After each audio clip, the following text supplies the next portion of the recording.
Buenas noches, vamos a continuar con nuestro estudio de Colosenses y vamos a entrar a lo que es el corazón de la herejía que ellos estaban enfrentando en ese tiempo y la que Pablo está refutando.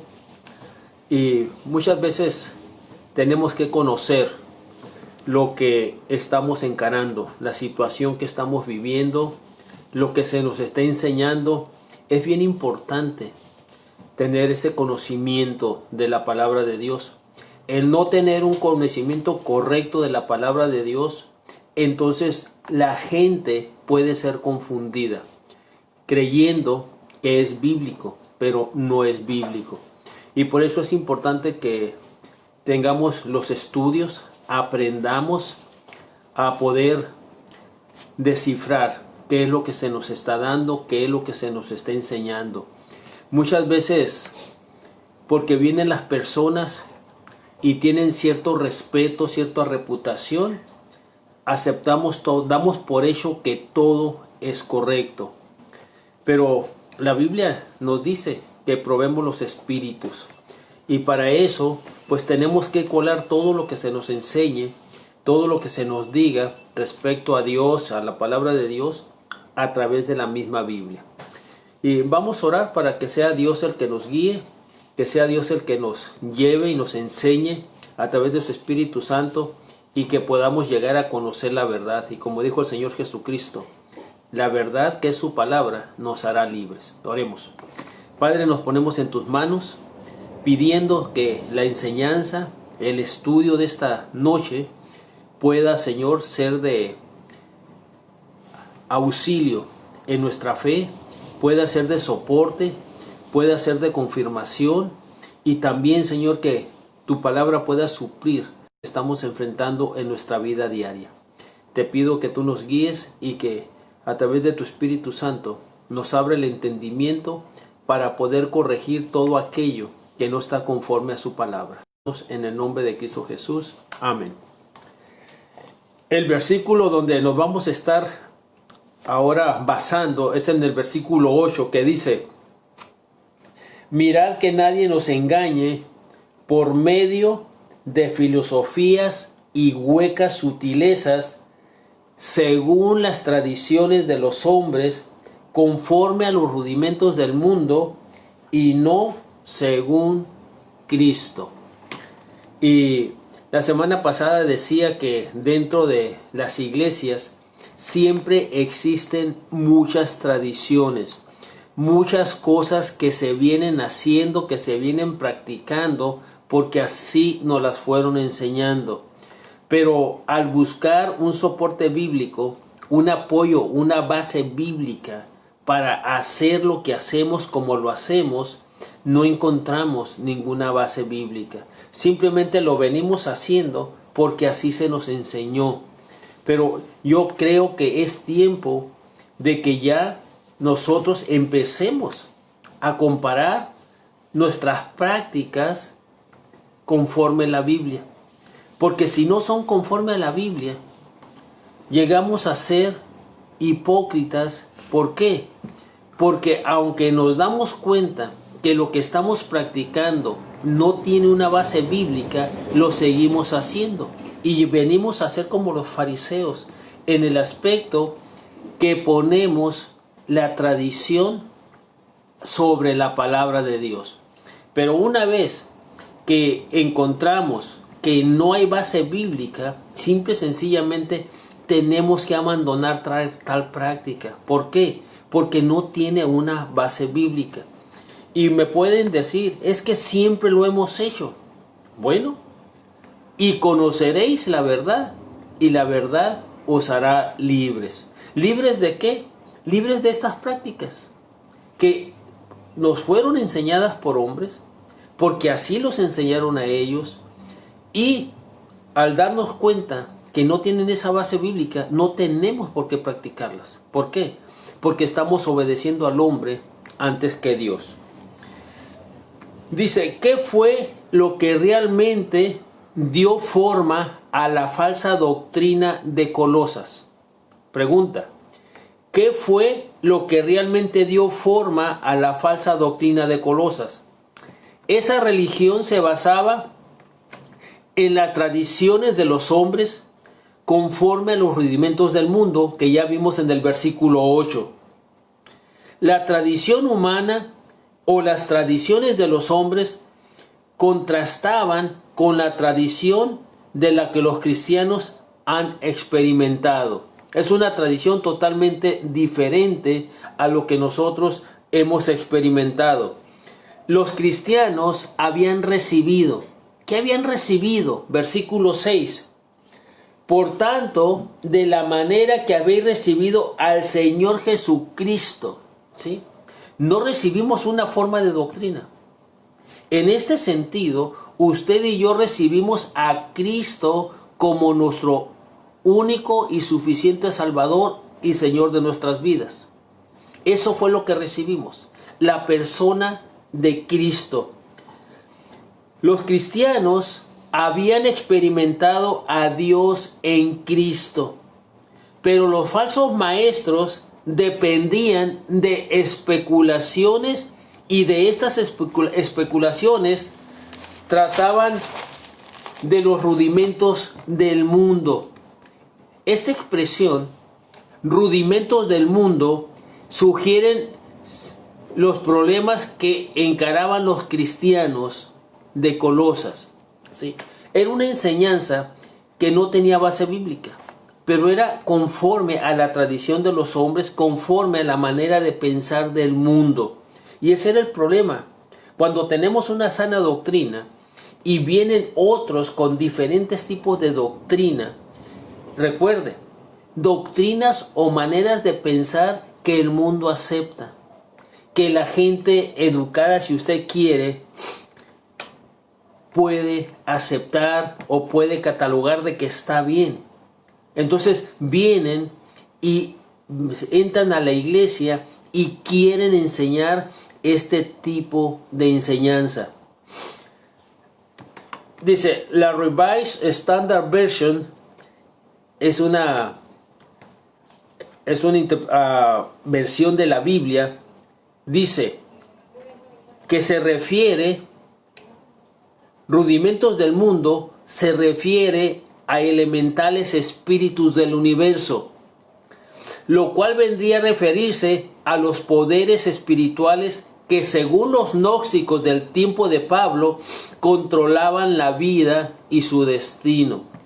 En otras palabras, como ya hemos visto aún en las películas que tienen un tiple griego, vemos que hay espíritus que tienen poder o dioses y ellos controlan el destino de las personas, ¿sí? Eso es lo que enseñan, que aparte de Dios, aparte de Cristo, hay otros poderes espirituales que controlan el destino de las personas.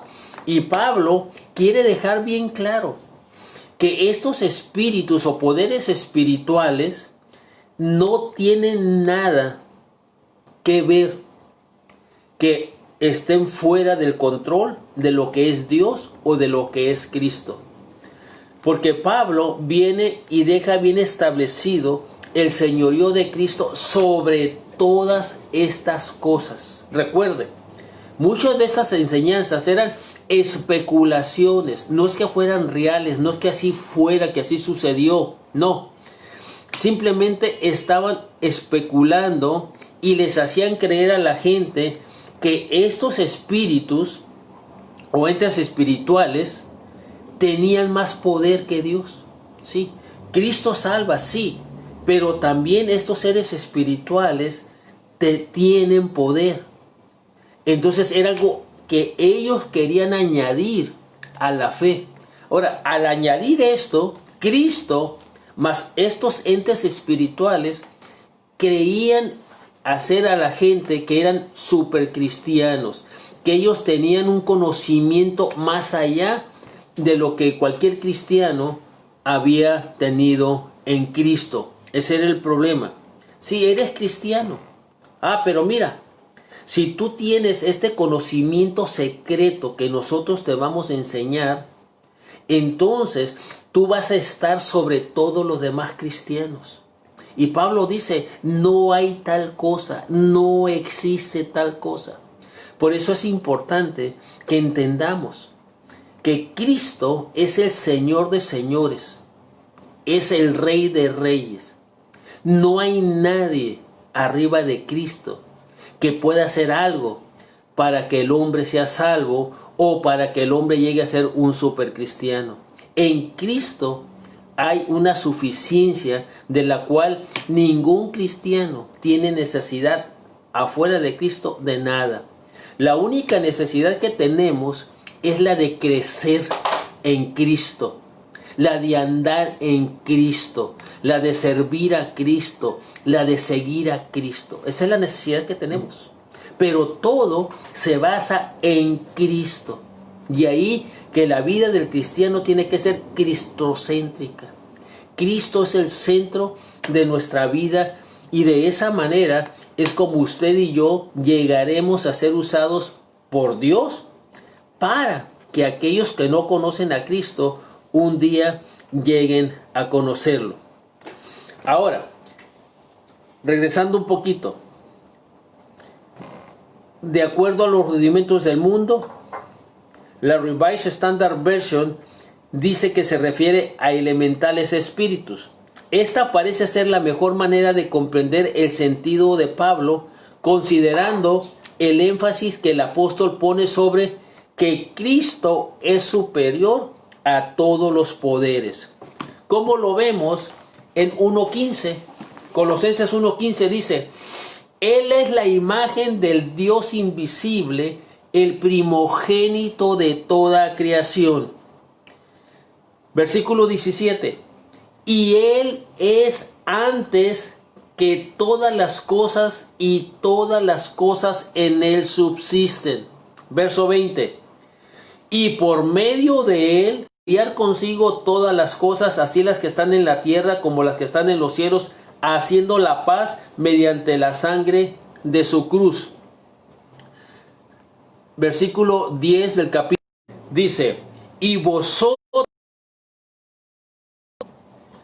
que es la cabeza de todo principado y potestad. Versículo 15 del capítulo 2. Y despojando a los principados y a las potestades, los exhibió públicamente, triunfando sobre ellos en la cruz, sobre estos entes espirituales. Cristo los venció, Cristo es superior a esto que los falsos maestros de Colosa estaban enseñando. Entonces, en el tiempo de Pablo, predominaba la creencia de que los seres espirituales, frecuentemente asociados con los astros y las estrellas, controlaban el futuro de los hombres. Recuerde que hasta hoy en día, mucha gente, no poca gente, mucha gente se guía por el horóscopo, a ver qué le deparan las estrellas. Y Pablo dice, no son las estrellas, no son estos seres espirituales, es Dios. Dios tiene el control. Dios sabe lo que va a pasar. Dios sabe lo que viene para cada uno de nosotros. Pero la gente busca otros caminos y buscan este tipo de ayuda a través de las estrellas, a través de estos seres espirituales. Esta antigua astrología, junto con la idea de que el secreto conocimiento, escuche, secreto conocimiento capacitaba al hombre para controlar el poder de estas cosas, parecen haber formado el elemento básico de la falsa enseñanza de Colosas. En otras palabras, si tú llegas a adquirir este conocimiento, tú puedes controlar esto, ¿sí? Tú tienes en la mano el cómo controlar este tipo de cosas. Y bíblicamente, el tratar de buscar ese conocimiento secreto, la Biblia nos llama, es en el ocultismo. Buscar las fuerzas del ocultismo, las fuerzas diabólicas, o sea, la sabiduría diabólica para poder controlar simplemente ciertas cosas. Pero Pablo dice que fuera de Cristo no hay nadie, ni Satanás está sobre Cristo. Cristo, el cristiano, tiene todo lo que necesita en la persona de Jesucristo. La astrología y el conocimiento secreto y extrañas regulaciones, vamos a leer en el capítulo 2, versículos 20 al 23. Dice de la siguiente manera: pues si habéis muerto con Cristo en cuanto a los rudimentos del mundo, escuchen, ¿por qué, como si vivieses en el mundo, os sometéis a preceptos tales como no manejes, ni gustes, ni aun toques, en conformidad a mandamientos y doctrinas de hombres, cosas que todas se destruyen con el uso? Tales cosas tienen a la verdad cierta reputación de sabiduría en culto voluntario, en humildad y en duro trato del cuerpo, pero no tienen valor alguno contra los apetitos de la carne. En otras palabras, llegan a ser ascéticos, o sea, maltratan su cuerpo para poder tener este tipo de conocimiento o ciertas regulaciones que se tiene que someter la persona. Y dice Pablo, tienen cierta reputación de sabiduría, pero nada más. Pero cuando viene el que esto que tú haces, que no toques, no comas, etcétera, cuando viene la lucha contra la carne, esto, ser ascético, no te ayuda para nada. No tiene ningún poder sobre tu problema, sobre tu carnalidad. No te ayudan para nada. Pablo dice, no sirven para vencer el yo, no sirven para vencer nuestra mente carnal. Entonces, volvemos. Son ciertas cosas que tú puedes practicar exteriormente. Pero llegado el momento donde tú tengas esa lucha para poder vencer nuestra naturaleza, no tienen nada, no pueden hacer nada por ti. Pero Pablo escribió diciendo que esto era un engaño.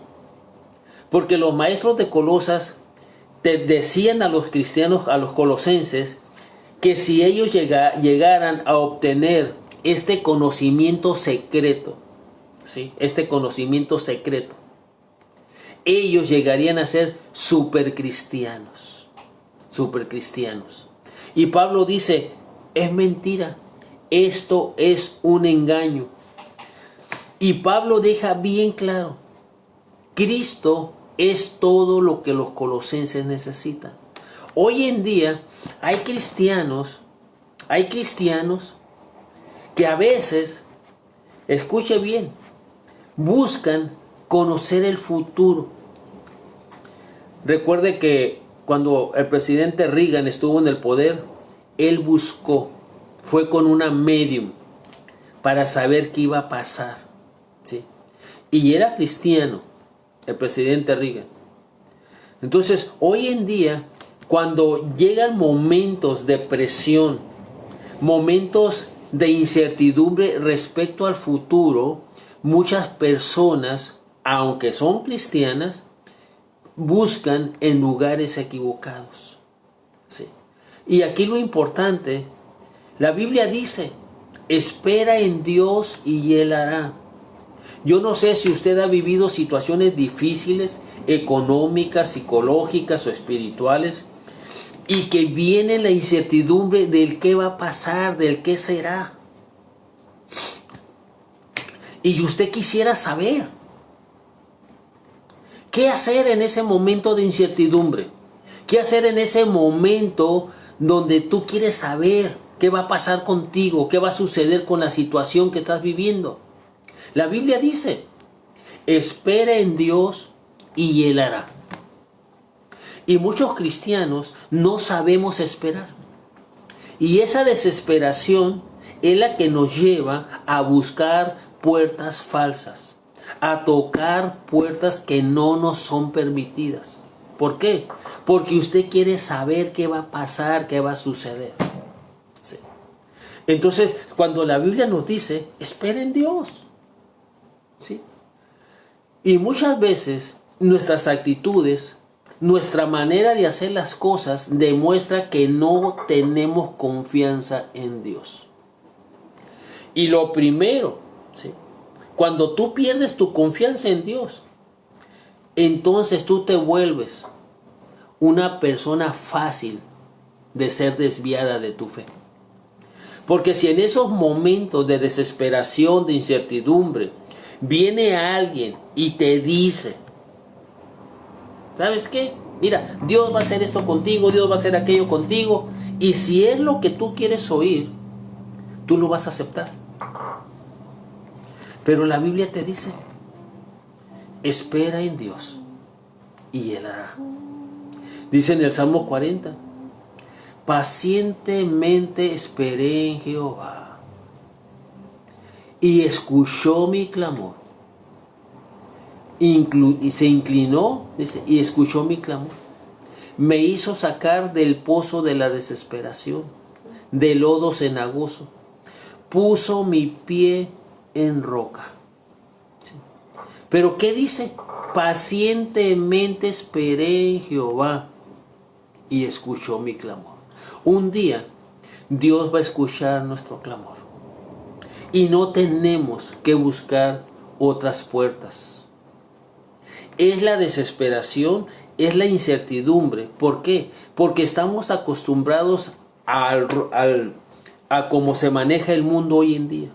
Hoy en día todo lo queremos rápido. Todo queremos que sea ya. ¿Sí? Todo. Si pudiéramos nosotros poner el cómo queremos las cosas, todo sería Maruchan. En 3 minutos queremos que todo se arregle, que todo esté listo. Con Dios no funciona así. Va a haber momentos en que Dios permita pruebas en nuestras vidas.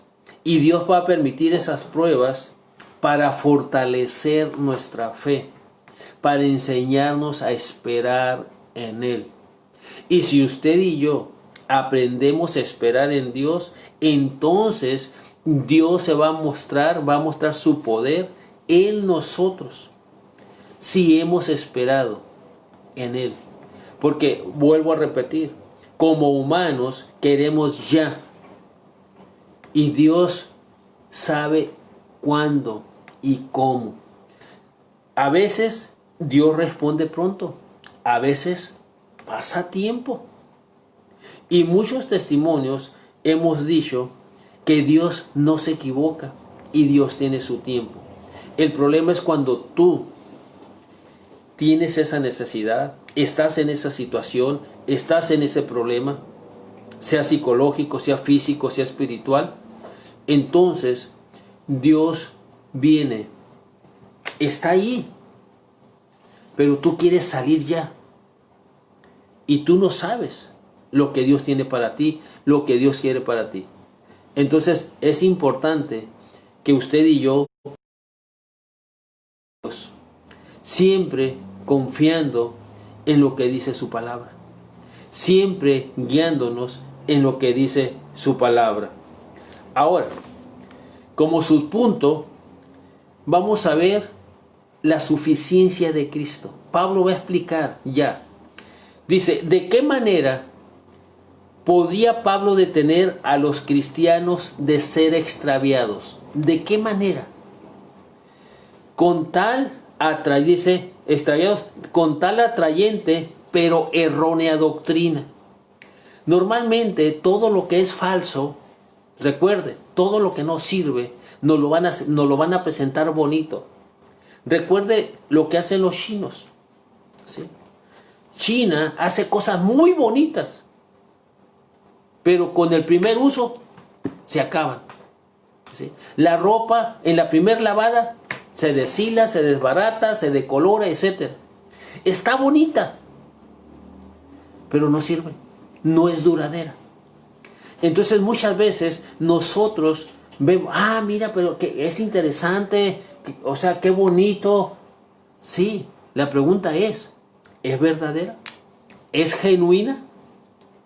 Pablo sabía que la falsa doctrina perdería poder si él pudiera, escuche, si él pudiera hacer comprender a los colosenses una suprema verdad, a saber, de la supremacía y la suficiencia de Cristo. Si Pablo, así como lo hizo a los colosenses, nos pudiera enseñar a nosotros, cristianos del siglo XXI, la supremacía y la suficiencia de Cristo, créanmelo, que muy pocos cristianos o ninguno abandonaría su iglesia, abandonaría su fe, abandonaría su creencia. Si tan solo pudiéramos comprender la supremacía y la suficiencia de Cristo. Yo le pregunto, cuando estás en situaciones difíciles, ¿a quién buscas? ¿A quién vas? Sí. Y muchas veces como humanos buscamos amigos, buscamos personas, pero ¿sabe? Cristo siempre antes de actuar, si así lo vemos en su vida en los evangelios, siempre consultaba a su Padre, siempre hablaba con su Padre.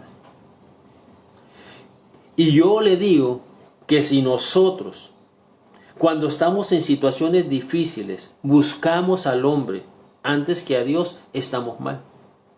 Es muy diferente que cuando tengo una necesidad, tengo una situación difícil, ore, platique con mi Padre, hable con mi Padre y que Dios me guíe o ponga las personas que Él va a usar para ayudarnos a salir del problema.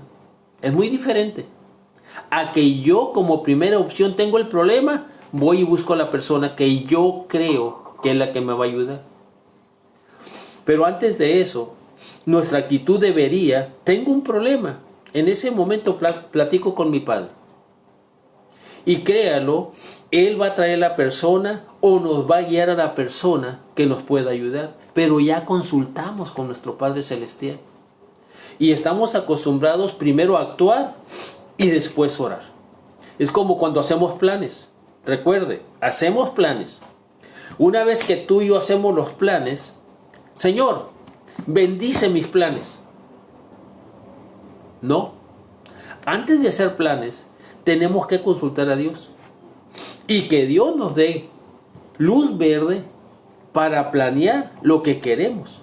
Una vez que Él nos dé luz verde, entonces vamos a hacer los planes de Dios para nuestras vidas. Que es muy diferente hacer los planes de mi vida y luego querer que Dios los bendiga. No funciona así. Primero tenemos que pedir permiso. Y si Dios nos da permiso, entonces Dios va a bendecir esos planes de nuestra vida.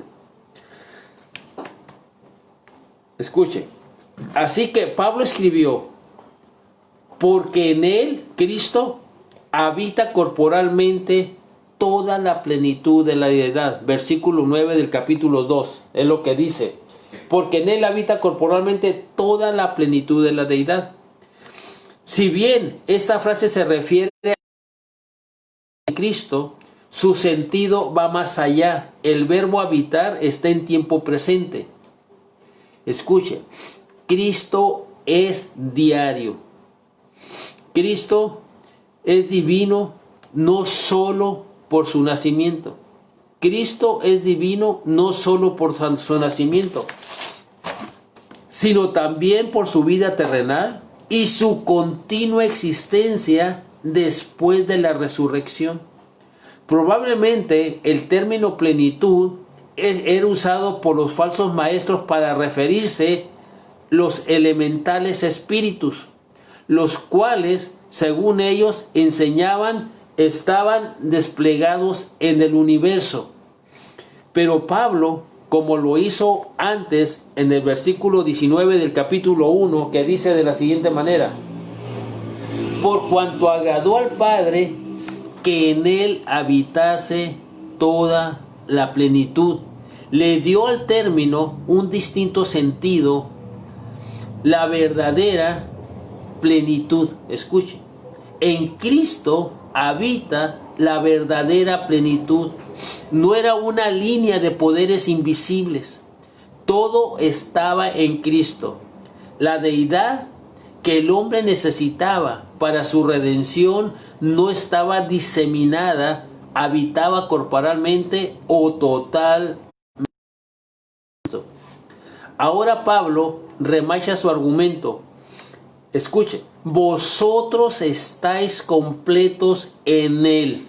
Versículo 10.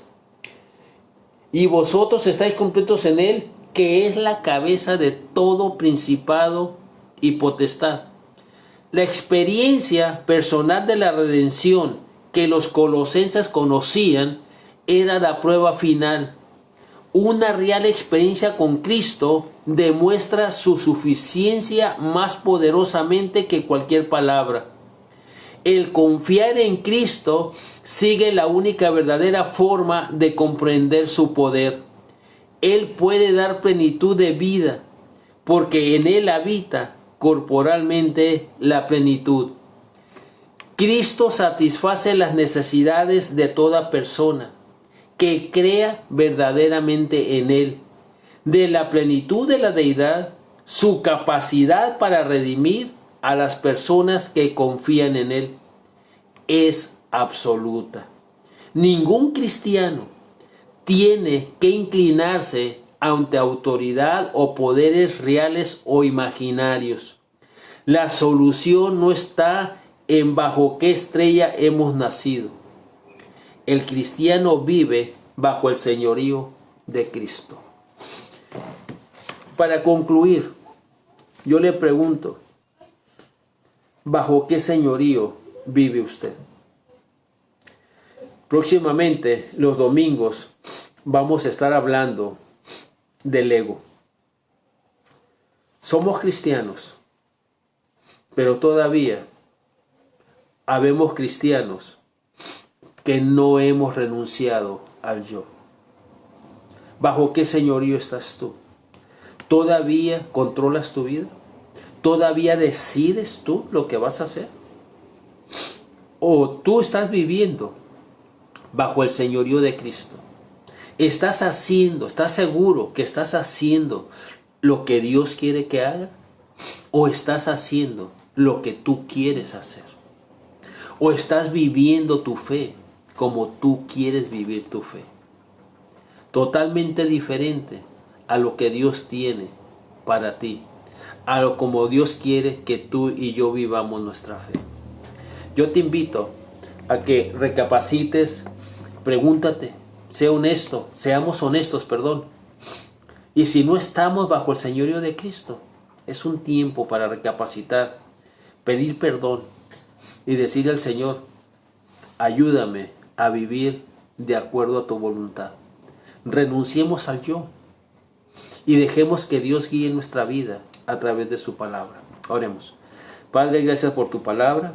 Pedimos que tú, Señor, bendigas a tu iglesia. Te pido que tú seas con aquellos que están enfermos, que están atravesando momentos difíciles, que ellos puedan sentir tu presencia de una manera especial.